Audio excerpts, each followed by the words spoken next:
안녕하세요. 당신의 트러스티드 리얼스테이트 에이전트 시애틀 부동산 알려주는 남자의 준리입니다. 요즘 시장에 매물이 많이 나오면서 바이어분들과 함께 할 수 있는 시간이 늘고 있는데요. 그러면서 자연스럽게 보이는 게 바이어분들이 비슷한 실수를 하시거나 오해를 하신다는 거예요. 그래서 오늘은 제가 자주 보는 바이어들의 실수 7가지를 정리해봤습니다. 시작해볼까요? 첫 번째, 사야 할 것 같아서 또는 주변 분위기 때문에 집을 산다 입니다. 미팅 오시는 분들 중에서 이런 말씀들을 많이 하세요. 부모님들이 이제 사라고 해서요. 주변 지인들은 이미 다 샀거든요. 집은 일단 하는 게 맞지 않나요? 맞는 말일 수 있습니다. 물론 거주용 집은 투자적으로도 편의적으로도 구매가 맞는 경우가 많이 있지요. 그런데 저는 이런 말씀을 들으면 항상 먼저 여쭤보는 말은 사시고자 하는 동네에서 최소 4년에서 6년 살 계획이 있으신지, 생각하는 집 구매의 월 모기지가 어느 정도가 편하신지, 그리고 집이 정말 필요한 이유가 뭔지입니다. 주변 환경이 아니고 내 이유가 명확할 때 집 구매를 고려해 보시는 것을 추천드리는 거죠. 그렇지 않으면 집이 아니라 짐이 되거든요. 실제로 fear of missing out, FOMO로 집을 구매하셨다가 후회하고 2, 3년 만에 다시 파시는 분들 적지 않게 봤고, 그렇게 된다면 대부분의 경우에는 급하게 팔아야 해서 혹은 마켓이 좋지 않아서 집 가격을 제값에 받지 못하고 손해로 보고 파시는 경우가 많습니다. 그래서 주변 분위기 때문에 집을 사시는 것은 피하셔야 합니다. 두 번째, 프리어프로벌 없이 집을 보러 다닌다 입니다. 프리어프로벌을 먼저 받으려고 하면 이런 말씀들을 많이 하세요. 또 크레딧 조회하면 점수 떨어지는 거 아닌가요? 오퍼 넣기 직전에 해도 되지 않나요? 그냥 귀찮아서요. 이런 말들을 정말 많이 들어서요. 그래서 저도 무조건 빨리 받으세요 라고 강요하진 않을게요.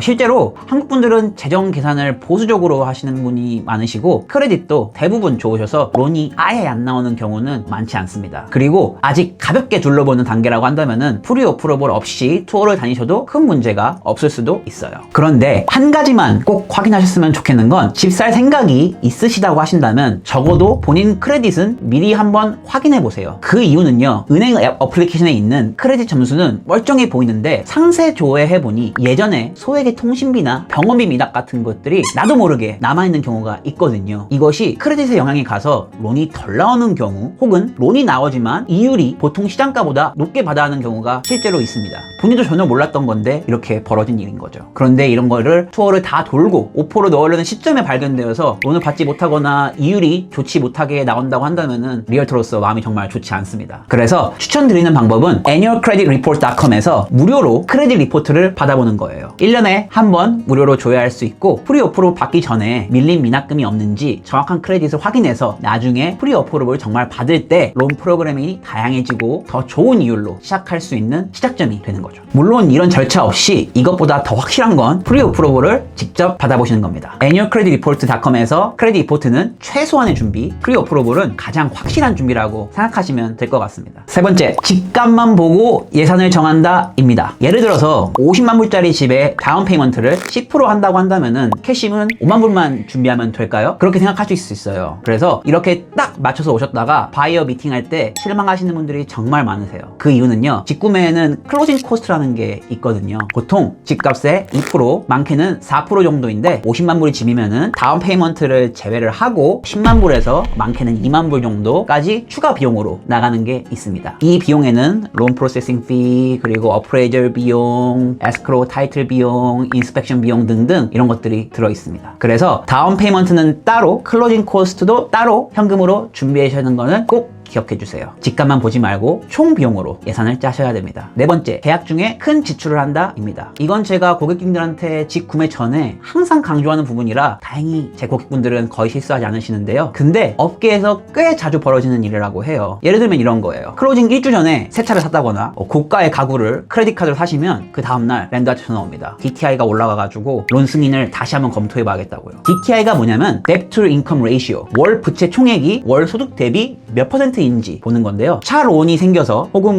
비싼 가구에 부채가 생겨서 이 부채 비율이 기준을 넘어버리는 거예요. 다행히도 해결되는 케이스도 있지만 레이쇼가 넘어버려서 그렇지 못한다고 한다면 얼네스트 머니를 날리고 집도 못 사는 상황이 생길 수 있습니다. 그래서 계약 사인한 날부터 클로징 날까지는 새 차, 새 크레딧 카드, 큰 가구 구매, 비싼 크레딧 카드 구매 이런 것들은 전부 클로징 이후로 밀어주세요. 그리고 한 가지 더, 만약 직장을 옮길 계획이 있으시다면 그것도 반드시 클로징이 끝나고 하셔야 됩니다. 다섯 번째, 완벽한 집을 찾으려 한다 입니다. 비싼 돈을 주고 내 보금자리를 고르는 거니까 당연히 까다로워야 되죠. 이건 당연한 겁니다. 하지만 이게 무작정 완벽한 것을 찾으려고 하는 것이 문제가 될 수 있습니다. 예를 들면 이 집은 마스터 베스가 작고, 이 집은 너무 카펫이 오래되고 마당이 안 좋고 댁이 조금 망가져 있고, 이렇게 완벽한 집을 보다 보면은 이제 완벽한 집이 나와도 이번에는 가격이 너무 비싸서 완벽하지 않은 집이 되지요. 그렇게 완벽한 집을 찾아서 몇 달 동안 투어만 하다가 지쳐가지고 포기하시는 분들도 계시고, 그 사이에 이자율이 올라가가지고 처음 볼 때랑 월 페이먼트가 몇백 불에서 1000불까지 차이 나는 경우도 더러 있습니다. 그래서 저는 완벽한 집이 없다는 걸 전제로 하시고 집 투어를 다니시는 것을 추천드릴게요. 그렇다고 많은 것을 포기하는 것은 아닙니다. 이렇게 나눠보세요. 내가 절대로 바꿀 수 없는 것과 내가 고칠 수 있는 것. 예를 들면은 학군, 통근 시간, 집 구조, 뭐 이런 것들은 돈을 써도 바꾸지 못하니까 포기하지 마시고요. 페인트, 카펫, 카운터탑, 인테리어 같은 고칠 수 있는 것들, 익스테리어에서도 고칠 수 있는 것들은 다 바꿀 수 있는 거기 때문에 협의점으로 남겨주셨으면 좋겠습니다. 바꿀 수 있는 거는 남겨두고 바꿀 수 없는 것에 집중하는 것이죠. 여섯 번째, 이자율이 내려가길 기다린다 입니다. 아, 주님, 이자율 4% 내려가면은 그때 살게요. 코로나 이후로 제일 많이 듣는 말인데요. 근데 이자율이 내려가면 대부분 마켓은 어떻게 되나요? 기다리던 바이어들이 막 쏟아 나와가지고 2021년처럼 오퍼 경쟁이 엄청나게 치열하고, 또 그에 따라 집이 값이 올라가가지고 직구매가 또 힘들어지죠. 그래서 결국 이자율은 낮아졌는데 집값이 올라가서 월 페이먼트는 비슷하거나 뭐 나쁘면은 오히려 높아진 상황이 발생할 수 있습니다. 미국 부동산에는 이런 말이 있어요. Marry the house, date the rate. 이 말은 집은 신중하게 골라서 오랫동안 함께하고 이자율은 나중에 리파이낸싱, 즉 재융자로 바꿀 수 있다는 그런 말이에요. 이자율 타이밍 잡으려다 좋은 집을 놓치는 것보다 내 상황이 준비됐을 때 마음에 드는 집이 나오면 잡고 이자율은 리파이낸싱으로 기다리는 게 더 현명한 방법이 될 것 같습니다. 일곱 번째, 컨티전시를 무조건 웨이브한다 입니다. 컨티전시가 뭔지부터 간략하게 설명할게요. 컨티전시는 어떤 조건이 충족되지 않으면 계약금을 돌려받고 나올 수 있는 안전장치입니다. 크게 세 가지가 있어요. 인스펙션 컨티전시, 두 번째는 파이낸싱 컨티전시, 세 번째는 어프레이저 컨티전시가 있습니다. 이 컨티전시는 셀러 마켓에서 특히 이스트사이드처럼 경쟁이 치열한 지역에서는 이걸 다 빼야 오퍼를 이긴다고 생각하시는 분들이 많이 있습니다. 그리고 그것도 틀린 말은 또 아니고요. 근데 이걸 막무가내로 다 빼버리게 되면 펜딩 중에 집수리 문제를 발견했을 때 혹은 론이 안 나와도 계약금을 포기하지 않는 한 계약을 빠져나갈 수가 없습니다. 물론 시장 상황에 따라서 뭐 전략적으로 조정하는 건 가능합니다. 예를 들어서 인스펙션 컨티전시는 오퍼를 쓰기 전에 셀러의 동의 아래에 미리 인스펙션을 진행하고 집 상태를 이미 파악하고 있다거나, 혹은 셀러가 프리 인스펙션을 제공한다거나 한다면 웨이브를 해도 리스크를 확 줄일 수가 있지요. 또 어프레이저 컨티전시는 현금 여유가 있어가지고 감정 가격과 구매 가격의 차이를 커버할 수 있는 상황이라면 빼는 게 또 전략이 될 수 있습니다. 그런데 파이낸싱 컨티전시는 얘기가 달라요. 저는 특별한 경우가 아니라면 웨이브를 추천드리지 않습니다. 특히 타운하우스나 콘도를 사시는 분들한테는 더욱더요. 왜냐하면 타이틀에는 아무 문제가 없어도 HOA 이슈로 론이 안 나오는 경우가 있거든요. 예를 들어서 HOA가 소송 중이거나 콘도 프로젝트가 론 적격이 안 되는 경우가 이런 경우죠. 이럴 때 파이낸싱 컨티전시가 없으면 현금으로 사지 않는 한 어니스트 머니를 잃고 나올 수밖에 없습니다. 이렇게 컨티전시는 바이어의 권리를 보호해주는 장치니까요. 무조건 오퍼를 위해서 웨이브를 한다기보다 내 리스크를 제대로 짚어달라고 리얼터에게 요청해주세요. 다시 한번, 컨티전시는 그냥 귀찮은 조건이 아니라 내 계약금과 내 권리를 지켜주는 장치니까요. 빼는 게 전략이 될 때도 있지만 그 결정은 반드시 충분한 설명을 듣고 본인이 납득한 상태에서 하셔야 합니다.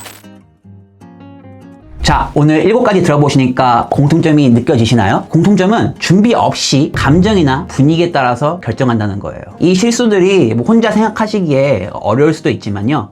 리스크를 솔직하게 짚어줄 수 있는 저 같은 주미와 같은 에이전트와 함께 한다면 오늘 7가지 말씀드린 그런 실수들은 충분히 피할 수 있으니까요. 리얼터도 꼭 잘 알아보셨으면 좋겠습니다. 오늘 영상이 도움되셨다면 좋아요와 구독 눌러주시고요. 다음 영상에서 뵙겠습니다. 감사합니다.